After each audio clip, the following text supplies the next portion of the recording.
नमस्कार, मैं हूं शशि रंजन और आपका बहुत बहुत स्वागत है जनता टीवी में। और आप देख रहे हैं हमारे साथ ये खास कार्यक्रम, नाम है पब्लिक थर्मामीटर, यानी मूड ऑफ उत्तर प्रदेश। और इस सफ़र में हम पहुंच चुके हैं अलीगढ़। हमारे पीछे आप देख सकते हैं ये अलीगढ़ मुस्लिम यूनिवर्सिटी।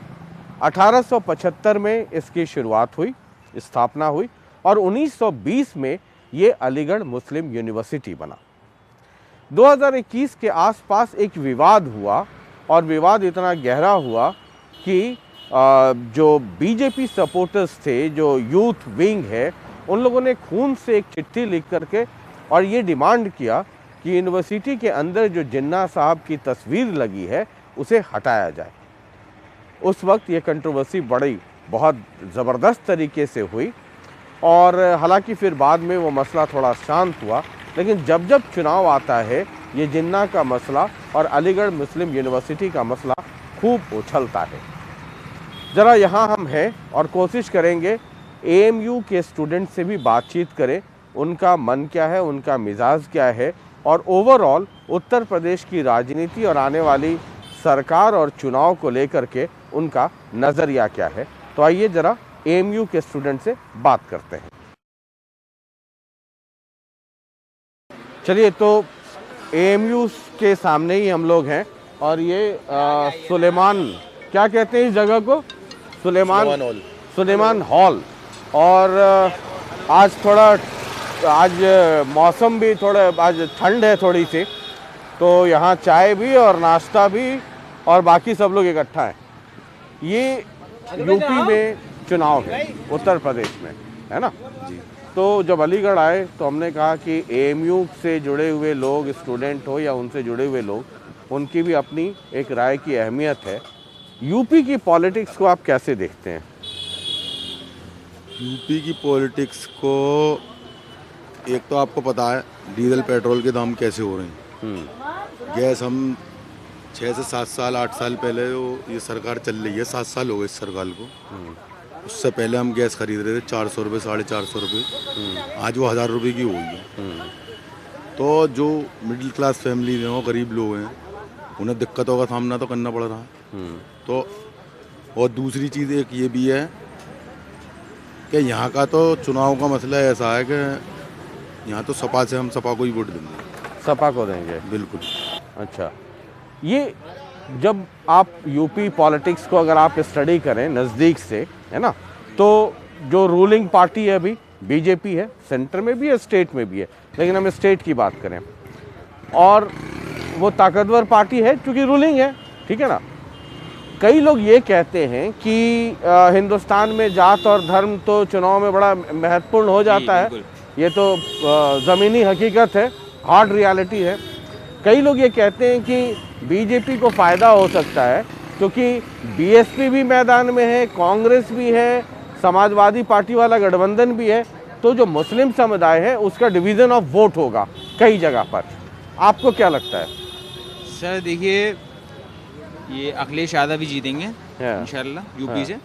योगी का तो पूरा साफ होना है ये मामला। इन्होंने जो है हर जगह कुछ नहीं करा है, इन्होंने सिर्फ धर्म के नाम पे वोट लिया है और लोगों की ज़िंदगी ख़राब करी है। लोग जो बेचारे मिडिल क्लास के लोग थे, वो आज जो 3 टाइम की रोटी खा रहे थे, आज वो 2 टाइम की खा रहे हैं। और जो बेचारे गरीब थे, वो बेचारे 1 टाइम की खा रहे हैं।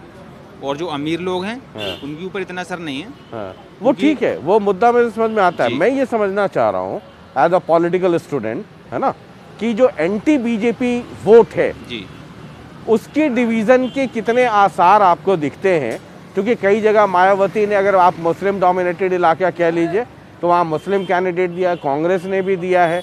अब आप अलीगढ़ की बात कर लीजिए, है ना, पॉपुलेशन ज़्यादा है, लेकिन चूंकि डिवीज़न ऑफ वोट होता है तो फिर कोई तीसरा जीतता है, ये होता है। मैं ये समझना चाह रहा हूँ कि एंटी बीजेपी वोट का डिवीज़न आप कितना देखते हैं, पूरा ओवर अलीगढ़ में भी और पूरे उत्तर प्रदेश में, या पोलराइजेशन आप देखते हैं? ऑल ओवर उत्तर प्रदेश तो ये देखिए कि जो भी अच्छे नेता थे, कांग्रेस में तो सब ऐसे ही हैं। कांग्रेस तो यहाँ से बिल्कुल सुपड़ा साफ है इनका। ये सिर्फ खाली दूसरों के उस पर काम कर रहे हैं, दूसरे की पॉलिटिक्स पे।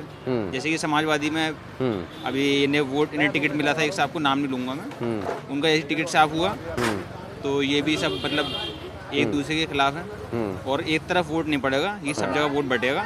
ठीक है, मैं जो समझना चाह रहा हूँ सर, जी सर, आप है ना? बताइए, मैं बताऊंगा आपका परफेक्ट जवाब। जी, मैं ये समझना चाह रहा हूँ कि देखिए पॉलिटिक्स जो है, चुनाव जो है, जी। ये गणित है, हाँ, गलत है, नो डाउट, है ना?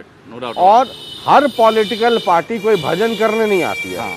पॉलिटिकल पार्टी अपने मैनिफेस्टो को लागू करने के लिए, वो लागू करना है अपने एजेंडे को, तो सत्ता में आना है। जी। सत्ता में आने के लिए नंबर्स चाहिए, नंबर्स है ना? चाहिए, no doubt। और नंबर्स के लिए वो गणित है। गलत है। मैं ये समझना चाह रहा हूँ कि जी। जो एंटी बीजेपी वोट है, एंटी बीजेपी वोट से आप क्या कंसीडर करते हैं? First of anti all। BJP vote जो बीजेपी को नहीं दे रहा हो वोट, नहीं, एंटी उसमें मुस्लिम भी हो सकता है, उसमें दूसरे लोग भी हो हाँ, सकते हैं, मैं उसमें इसका ब्राह्मण जवाब- भी हो देखिए, सकते असल में क्या हैं, कोई है? दूसरे भी हो सकते हैं। लेकिन अगर मैं यहाँ आपके पास तो खड़ा आप हूँ, पर्टिकुलर बीजेपी की बात ही क्यों कर रहे हैं?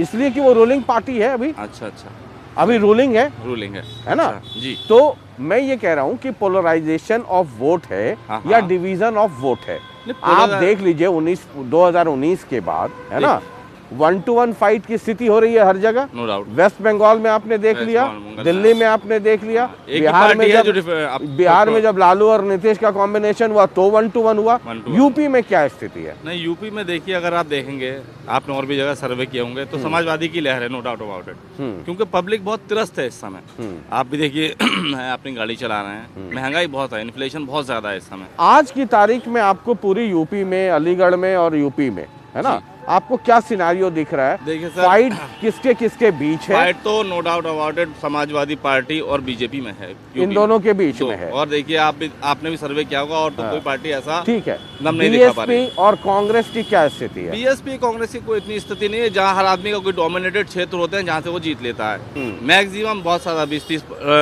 सीट निकाल लेगी आपकी समाजवादी, ये सॉरी, कांग्रेस पार्टी। और बीएसपी भी ऐसे ही, जहाँ उनके डोमिनेटेड जाट एरिया है, जहाँ उनका जो उनका वोट बैंक है, तो ये वहाँ से सीट निकाल लेंगे। अदरवाइज तो जनरल तो उनका कुछ इतना है नहीं। आज किसान परेशान है। किसान क्यों परेशान है? अंधा है किसान।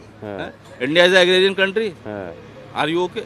इंडिया इज एग्रेरियन कंट्री, तो किसान परेशान क्यों है इस देश में? जो खुदकुशी कर रहा है, और जो दलाल पिस्टल ला के और स्कॉर्पियो में घूम रहे हैं, जो उनका माल बेच रहे हैं, वो स्कॉर्पियो में पिस्टल ला के घूम रहे हैं। ये क्या सिस्टम है यार? जो किसान रात भर पानी में रह के, अपने बीवी बच्चों से दूर रह के फसल उगा रहा है, वो 2 वक्त की रोटी नहीं खा पा रहा, और जो दलाल, उसका जो मीडिएटर है, वो माल बेच रहे हैं, वो सिस्टम पिस्टल ला के स्कॉर्पियो। ये क्या सिस्टम है भाई?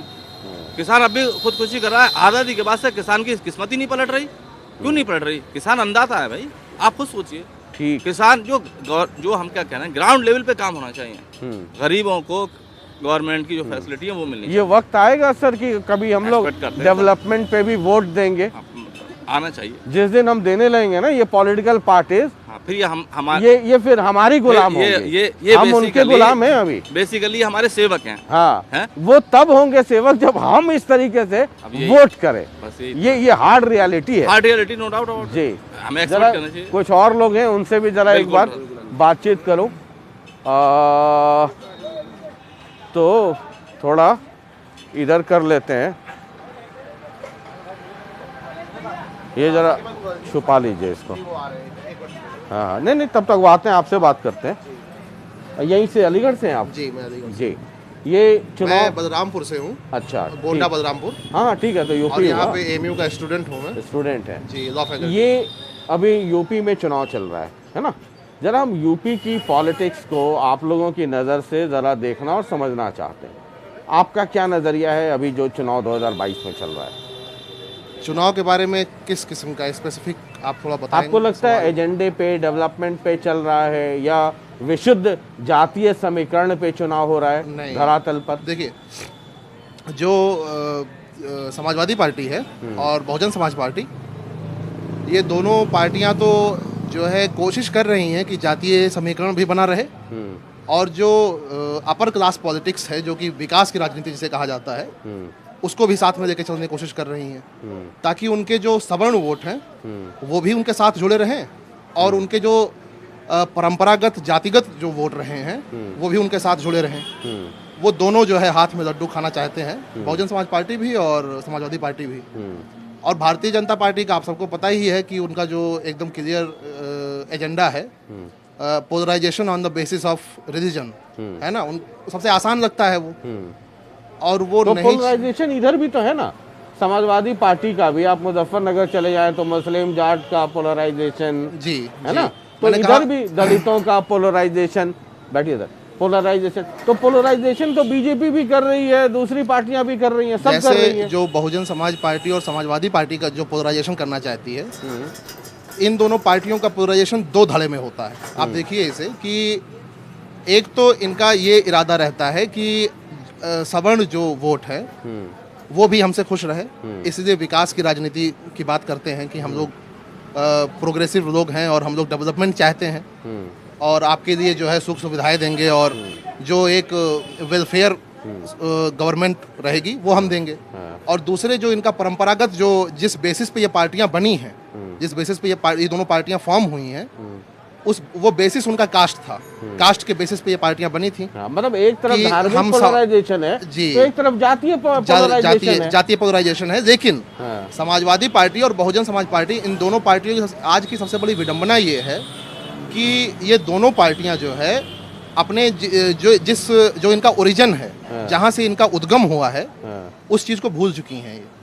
अब ये विकास की भी राजनीति करना चाहती हैं और चूंकि विकास की राजनीति अगर ट्रेडिशनली देखा जाए, परंपरागत रूप से देखा जाए, तो ये कांग्रेस और भाजपा का एजेंडा रहा है कि विकास की बातें करेंगे, हम विकास की राजनीति करेंगे।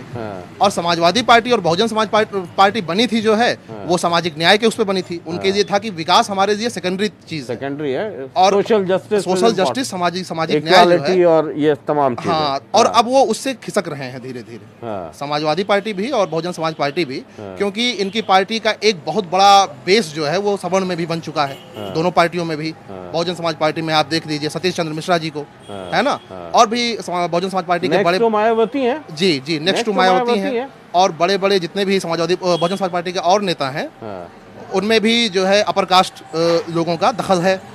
और समाजवादी पार्टी में आप जानते ही हैं कि हर इलाके में हर खित्ते के जो नेता हैं उसमें वो सवर्ण भी हैं, एक अच्छी खासी तादाद आ चुकी है उनकी, तो उनको अब दोनों को देख के चलना है। वो इस दुराहे पे हैं क्योंकि वो इग्नोर नहीं कर सकते हैं इसको, सवर्ण वोटों को। ये नहीं कह सकते, पल्ला झाड़ नहीं सकते हैं कि हमको सवर्ण वोट नहीं चाहिए, मतलब सरकार हम बनाना दलितों है के तो चाहिए। हाँ, सरकार बनाना चाहिए, नंबर्स तो चाहिए। इसीलिए वो ना अब जो है जो उनकी जातिगत जो समीकरण थे उसको भी लेके साथ में चलना चाहते हैं। ऑन द सेकेंड हैंड वो लेके ये भी चलना चाहते हैं कि हम विकास की बात करेंगे और सवर्ण को भी साथ में देंगे, सबको एक साथ लेके चलेंगे, जबकि इस बेसिस पे ये पार्टी बनी ही नहीं थी, समाजवादी पार्टी भी और बहुजन समाज पार्टी। ठीक, ये जो पोलराइजेशन हो रहा है सर, पोलराइजेशन हर पार्टी में है ना, जो जिसको जहां जिसका जो एजेंडा सूट करता है ना, ultimately the target is numbers, है ना। 403 है तो उसमें 202 के ऊपर जाना है, तब लखनऊ वाली कुर्सी मिलेगी। ये पोलराइजेशन ऑफ वोट या तो धर्म के नाम पे, या जात के नाम पे, या जाट और मुस्लिम के नाम पे, या दलित और इसके नाम पे, ये आप किस रूप में देख रहे हैं? कितना पोलराइज्ड आपको लगता है यूपी में 2022 में ये हो रहा है? नहीं, कितना का सवाल ही नहीं, इसलिए कि पोलराइजेशन के बेसिस पे ही इलेक्शन होता है। हाँ, बेस इलेक्शन का वही है यूपी के अंदर या फिर कहीं especially, भी। हाँ, नॉर्थ इंडिया के अंदर अगर देखा जाए तो इलेक्शन का जो एक गोल्डन रूल है वो यही है कि जो ज़्यादा पोलराइज कर लेगा वो जो है वो सत्ता में आएगा। जरा मैं ये समझना चाह रहा हूँ कि जो अखिलेश ने कई सारे गठबंधन कर लिए, है ना, जैन से भी कर लिया, पूर्वांचल में भी कई लोग हैं आ गए, मकसद तो सबको पता है। उस गठबंधन का आप ज़मीन पर आप लोग रहते हैं, यहाँ पर बातचीत होती है कई लोगों से, उसका कितना आप देखते हैं कि उसको भी मैं पोलराइजेशन ही कहूँगा? इस वक्त जो इनका गठबंधन है वो गठबंधन अपनी तारीफ से ज़्यादा बीजेपी की एंटी इनकम्बेंसी पे डिवाइडेड है, मतलब कि पे बेस्ड है। पूरा गठबंधन जो है इस बात पे बेस्ड है कि मेरा फायदा क्या है, आपका फायदा क्या है, इसका ध्यान नहीं रखना है, बीजेपी को हटाना है ना, क्योंकि ये ओवरऑल पूरे उत्तर प्रदेश का नुकसान कर रही है, पूरे इंडिया का नुकसान कर रही है। और जो अलग अलग कास्ट के बेसिस पे या अलग अलग ग्रुप ऑफ पीपल का जो पार्टियां बनी थी, है ना, उनकी, तो उनका नुकसान हो रहा है ना। हर एक का अपना अपना अलग अलग इंटरेस्ट होता है और सबके इंटरेस्ट खतरे में हैं बीजेपी के आने से। और जिस तरह योगी गवर्नमेंट ने जो है 5 साल उत्तर प्रदेश को चलाया है जिस तरीके से, तो जो ये गठबंधन हो रहा है ये उस बेसिस पे हो रहा है इनका गठबंधन। और इसमें अगर ये दो पार्टियां कोई जैसे समाजवादी पार्टी है और अगर ये है RLD है ना, ये दोनों गठबंधन कर देते हैं, तो इसका मतलब ये नहीं है कि दो अलग विचारधाराओं के बीच में गठबंधन हो गया है ना। इन लोगों ने अपनी अपनी आइडियोलॉजी छोड़ दी और आपस में गठबंधन कर दिया for the sake of power, है ना, ऐसा नहीं किया है इन्होंने। नहीं, वो तो बीजेपी को हटाना है, इसलिए देखिए सबका एक इनके बीच में मिनिमम एक कॉमन चीज है, बीजेपी को हटाने का। बिगेस्ट एनिमी इज बीजेपी, तो बीजेपी एनिमी को अकेले नहीं हरा सकते, तो कई लोग मिल जाओ समूह में। और ये जो समाजवादी पार्टी कर रही है, जो RLD कर रही है, उसको हम जो है डेंजरस पोलराइजेशन नहीं मान सकते हैं, कतई नहीं है। वो डेंजरस पोलराइजेशन नहीं है। डेंजरस पोलराइजेशन क्या है? Turning one group of people against another, है ना। और वो कौन कर रहा है? बीजेपी कर रही है कि हिंदुओं को मुसलमानों से लड़ाओ, ठीक है। उनका सीधा 80 वर्ष बनाम 20 क्या है आप सबको पता है, कोई माने ना माने, लोग उसमें 1000 तरह का जो है वो देते सफाई देते रहेंगे, सबको पता है कि योगी ने यही कहा है, योगी जी ने, कि 80 बनाम 20 यानी कि मुसलमान वर्सेस हिंदू की लड़ाई है। एक छोटा एक तो ये डेंजरस पोलराइजेशन, छोटा एक और रिएक्शन, BSP भी मैदान में है। एक वक्त था जब मायावती, काशीराम, तूती बोलती थी, लेकिन कई लोग कह रहे हैं कि इस बार BSP थोड़ी शांत है, बहन जी थोड़ी सी शांत है। आपको क्या वजह लगता है और उसकी वजह क्या लगती है आपको? अभी से शांत नहीं है बहन जी। जब से भारतीय जनता पार्टी जो है इसमें आई है, सेंट्रल गवर्नमेंट में आई है 2014 से, बहन जी तब से शांत है। तब से वो एकदम जमीन से गायब है, वो न्यूज से गायब है, वो हर एक जगह से गायब है। उसके 2-3 रीजंस हैं। एक तो ये कि बहन जी जो है डरती हैं, बहुत ज़्यादा डरती हैं। CBI से उनको बहुत डर लगता है बहन जी को। दूसरी बात यह है कि बहन जी ने जो है अपना एक कोजी कंफर्ट जोन बना रखा है ना। वो उनको आदत हो चुकी है महल में रहने की, है ना। उनको ज़मीन पे सड़क पे उतरे एक ज़माना हो गया बहन जी को। सत्ता का सुख जो है उन्होंने भोग दिया है, और उसके बाद जो है अथाह संपत्ति की मालिक हैं बहन जी, और अब उन्हें बहुत डर लगता है उस संपत्ति के खोने से, इसलिए वो सड़क पे नहीं उतरना चाहती, वो लाठी नहीं खाना चाहती। कंफर्ट और खौफ, यही दो चीज थोड़ा शांत रखा है। बस कांग्रेस में प्रियंका गांधी बड़ी कोशिश कर रही हैं, है ना, पिछले लंबे अरसे से। बीच में एक प्रेस कॉन्फ्रेंस पर तो ये भी कह दिया कि किसी ने पूछा कि आपका CM कैंडिडेट कौन है, तो उन्होंने कहा कि आपको दिख नहीं रहा है क्या, मेरे अलावा कौन है। मतलब काइंड ऑफ वो एक मैसेज कन्वे करना कि I am leading type of thing. लेकिन जब मैं घूम रहा हूँ तो वो कांग्रेस का जो वाइब आना चाहिए ना, वो नहीं आ रहा। दैट इज मिसिंग, मतलब मिजरेबली मिसिंग। क्यों, ऐसा क्यों है? नहीं, मैं एक बात आपको बता दूं, कांग्रेस को एक क्रेडिट तो देना होगा हम लोगों को। स्पेशली मैंने आपसे क्या कहा कि ये प्लेन जो है ना, जिस प्लेन ये जो बैटल ग्राउंड है वो चेंज हो गया, और रूल्स ऑफ गेम भी चेंज हो गया। उसमें कांग्रेस दोबारा उस रूल को इंट्रोड्यूस कर रही है जो हमारे हिंदुस्तान की पहचान है। एक्चुअली कह सकते हैं जो कॉन्स्टिट्यूशनल फ्रेमवर्क हमारा रहा है, जिस बेसिस पर इलेक्शन होना चाहिए आइडियली, उसमें क्या होना चाहिए? डेवलपमेंट होना चाहिए, विमेन के इश्यूज होने चाहिए, और कुछ हो ना हो कम से कम रिलीजन और कास्ट, ये तमाम ग्राउंड्स जो हैं ये तो कंसिडरेशन नहीं होना चाहिए, कम से कम तो ये होना।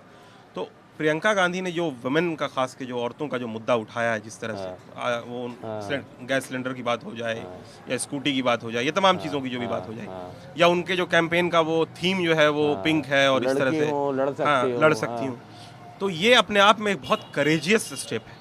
ये क्रेडिट उनको हम देंगे। तो फिर पब्लिक से वो रिस्पॉन्ड अब देखिए क्या, मैं वही बता रहा हूँ आपको, जो अगर आप कहेंगे विस्तार से मैं इस बात को बता सकता हूँ। देखिए पब्लिक, हमारी साइकी जो है ना, हमारी साइकी 7 साल में कूड़ा बना दी गई। आप यकीन करें, ग्लोबली ये हो रहा है, ऐसा नहीं कि सिर्फ इंडिया में हो रहा है। हमारी साइकी जो है, हमारे सोचने की जो क्षमता है ना, दिमाग में जो ताकत होती है चीज़ों को सही और गलत का फैसला करने की, वो हाईजैक्ड है पूरी तरह से। और ये इंटरनेशनली हो रहा है। यानी यूएस के अंदर आप देखिए कि कैपिटॉल हिल जो उनकी बिल्डिंग थी, आप इमेजिन कर सकते हैं कि उसके अंदर कोई यूं स्टॉर्म करके भीड़ घुसेगी, और मतलब उससे ज़्यादा सेफ और सिक्योर मुल्क और फिर DC कौन सी जगह हो सकती है? आखिर क्या चीज़ थी जिसने उनको प्रॉम्प्ट किया, और प्रॉम्प्ट करने के बाद वो ऐसा कर गुजरे? कहने का मतलब है सोशल मीडिया के थ्रू, मास मीडिया के थ्रू 24 घंटे जो भूसा भरा जा रहा है हमारे दिमाग में ना, ठीक है, वो इसीलिए भरा जा रहा है ताकि ये बोगस आइडिया, ये बोगस आइडियोलॉजी, ये बोगस जो समझिए कि आइडियाज़ जो फ्लोट करते हैं लोग उसको एक्सेप्टेंस मिले। पहले हमारा दिमाग तैयार किया गया, यानी आप और हम अगर अवेकन सिटीजन हो, एक जागरूक नागरिक हो, तो किसी सिटिंग सीएम से ये क्यों सुनना चाहेंगे कि तुम कब्रिस्तान बनवाते थे, हम शमशान बनवाते हैं, तुम ये क्या बात कर रहे हो, तुम्हारा काम ही ये नहीं। या फिर एक सीएम ये लैंग्वेज कैसे यूज करेगा कि कोई अगर कुछ करेगा तो उसको गोली से जवाब दिया जाएगा, मार दिया जाएगा। मतलब क्या, ये क्या है, ये कोई सिस्टम है कि नहीं? फ्यूचर क्या देख, मेरी इस बात को समझ लें आप पहले। कहने का मतलब ये है कि जिस फ्रेम ऑफ माइंड को एड्रेस कर रही है, ये जानते हुए कि इसका कोई असर होने वाला नहीं, समझ रहे हैं ना, ये बहुत करेजियस, इस बात को समझ लीजिए। और एक ऑप्शन ये था कि उस गेम में आ जाना, जो कि कर रही है कांग्रेस दूसरी जगह, ये पहला एक्सपेरिमेंट मेरे ख्याल से उनका, उस गेम में आ जाना, उन्हीं की लैंग्वेज में राहुल गांधी मंदिर जाएंगे और वो कोई मस्जिद जाएगा, तो उनके रूल से खेलने के बजाय ये अपना रूल सेट करने की कोशिश कर रही है। इसका क्रेडिट मैं कांग्रेस को पूरी तरह से देना चाहूँगा। ठीक है, हाँ, आप दूसरा सवाल। ठीक है, लेकिन जो है इसमें क्या है कि प्रियंका गांधी को भी पता है कि हम सीएम बनने के लिए नहीं लड़ रहे हैं, है ना, यहाँ सरकार बनाने की लड़ाई उनकी है ही नहीं। वो सिर्फ उनका परसेप्शन बिल्डअप है और उनका जो है वोट परसेंटेज अपना बढ़ाना है। उनका प्राइम मकसद यही है कि वोट परसेंटेज बढ़ाएंगे। इस बार लड़ रहे हैं, थोड़ा इत्तेफाक भी रखता हूँ कि एक अलग नैरेटिव सेट करने की कोशिश है। रिजल्ट इसमें मिले ना मिले, हो सकता है भविष्य में उसका कोई इम्पैक्ट देखने, ऑब्वियसली, लेकिन शायद एक अलग नैरेटिव है। महिलाओं को एड्रेस किया है तो वोट परसेंटेज कुछ ना कुछ बढ़ेगा। इसमें मैं एक बात बताऊं आपको, इनको ये एहसास है कांग्रेस को कि ये डैमेज हमारा किया हुआ असल में, और ये किया हुआ है इन्हीं का, ये डैमेज इन्हीं का किया हुआ। 60-70 साल में ऐसा नहीं है कि 5 दिन में कोई ऐसा माहौल इतना अग्रेसिव हो गया, इतना बुरा हो गया। कहीं ना कहीं आपने इन चीज़ों को नज़रअंदाज किया था, समझ रहे हैं ना, जो फीचर्स थे सोसाइटी के अंदर, जो डिस्कम्फर्ट था लोगों के अंदर, ये जो इस तरह की चीज़ें थी, चाहे वो मुस्लिम चरमपंथ हो या किसी भी नाम से उसको कहा जाए, लेकिन आपने नज़रअंदाज किया किसी न किसी फायदे के लिए। अब ये इनको एहसास ये हो रहा कि अब डैमेज कंट्रोल तो नहीं हो सकता है, तो हम जो कर सकते हैं अपनी तरफ से गुड बुक में आने के लिए, क्योंकि लोग देख रहे होते हैं, अभी भी सेन माइंडेड लोग हैं जो कि ऑब्जर्व कर रहे होते हैं, तो उनकी गुड बुक में आने के लिए ये समझिए कि एक पहल कर रही हैं। चलिए, बहुत बहुत शुक्रिया, आप दोनों से बातचीत करके बहुत अच्छा लगा, बहुत बहुत शुक्रिया। तो हमने कहा कि जब एमयू चल रहे हैं तो एक लार्जर पर्सपेक्टिव में यूपी को समझने की कोशिश करें, और कई लोग यहाँ मिले जिनसे इन डेप्थ बातचीत की। सिर्फ ये कि किसको वोट मिल जाएगा, कौन हार जाएगा, कौन जीत जाएगा, ये हम हर एपिसोड में दिखाते रहते हैं। कभी व्यापारियों के पास चले जाते हैं, कभी मुस्लिम समुदाय, कभी यादवों के पास, कभी जाटों के पास, लेकिन यूपी का फेट क्या है और 2022 का इलेक्शन पिछले चुनाव से अलग है, या फिर उसी एजेंडे को लेकर के यूपी आगे बढ़ रहा है? क्योंकि हिंदुस्तान की पूरी तस्वीर, यूपी इतना बड़ा स्टेट है कि अगर आप यूपी और बिहार को मिला दें तो ये दोनों स्टेट मिलकर के तय करते हैं कि दिल्ली की सल्तनत पर कौन बैठेगा, वहाँ की कुर्सी पे कौन बैठेगा। तो फिलहाल हमारा काम तो सिर्फ थर्मामीटर लगाना है, टेम्परेचर नोट करना आपका काम है। हम तो महाभारत के संजय की तरह है, आंखों देखा हाल बताते हैं, बाकी तस्वीर आप खुद बनाते रहिए। बहुत बहुत शुक्रिया, नमस्कार, और यूपी के इस सफ़र में लगातार हमारे साथ बने रहिए। अगले एपिसोड में एक और जगह कुछ और लोगों के साथ उनके मन मिजाज को समझने की कोशिश, और 10 मार्च को क्या होगा वो तस्वीर भी समझने की कोशिश हम और आप मिलकर लगातार करते रहेंगे। बहुत बहुत शुक्रिया, नमस्कार।